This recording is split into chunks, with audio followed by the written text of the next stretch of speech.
everybody. The question we're going to answer today is, what is the best therapy for you? Or how do you find the right therapy for you? Well, it depends on the specific issues that you're dealing with, right? So you would have to be as specific about it as possible.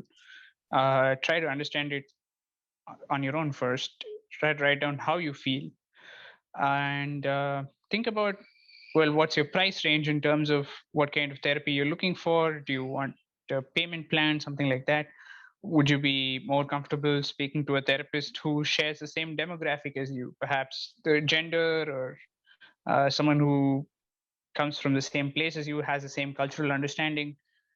So there's all those factors to look into, and also, how much time can you spend on the therapy?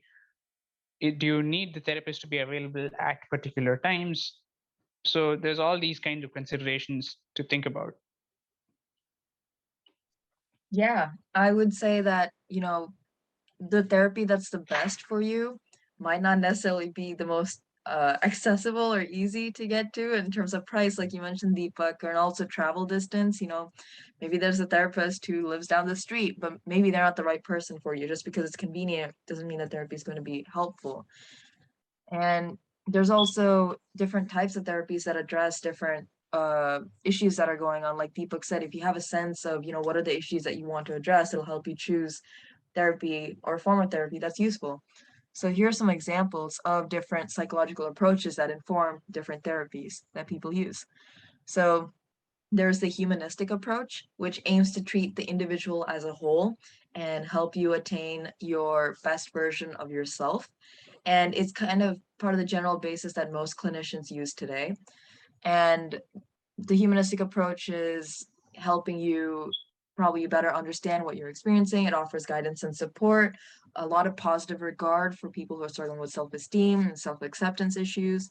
And primarily, you're the one directing the session. The therapist is there to be an active listener and help you understand yourself more. And if you're working on trying to solve things that are just happening in the current moment, there's behaviors, actions, and thoughts you want to change, then a behavioral or solution-oriented therapy might be more useful for you. And it's commonly used to treat things like phobias or behavioral challenges or behavioral changes from emotional challenges. That was quite informative. I had not known some of this information beforehand. Yeah. And another approach that is kind of used is the psychodynamic approach. So that is kind of based on Freud's research in the past, which people might have different opinions on Freud's research, and whether it was based in true analysis or whatnot. But the psychodynamic approach looks to work on unconscious motivations. So things that are common in psychodynamic therapy would be to talk about your childhood and your past, recurring dreams, and it's generally more of a long-term kind of therapy. Cognitive behavioral therapy is more short. It's generally 5 to 20 sessions long. And they all have different things where cognitive behavioral therapy and behavioral therapy both require you to do a lot of work and, work towards applying the solutions you're getting. And in humanistic approach, you get to talk a lot and get to be heard very well. And so understanding how much work you're able to put into therapy, regardless of which form you go to, you need to be able to do the work and apply some of the things outside of it to really get some benefits from it.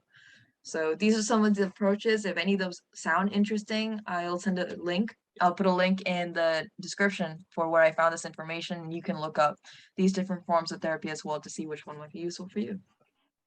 You guys both brought very good points, and I really like the fact that it was not just about surrounded to what mental health issues you're going through or what mental illness you have, but because it's not just about the specific mental illness you have. It's also the fact that every person is a human and has different issues with pricing, online, offline, demographics, and how they want therapy. It could be art therapy, music therapy, or one-on-one speaking therapy, or couples therapy, or family therapy, and all those sort of things.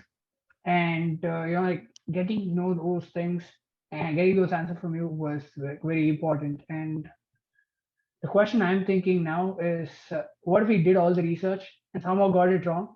And what if we had gone to the wrong therapy first? Or what do you do then? Good question to What- think about for next videos. Okay, see you then. See you. Oh, you're still here? Well, thanks for getting to the end of the video.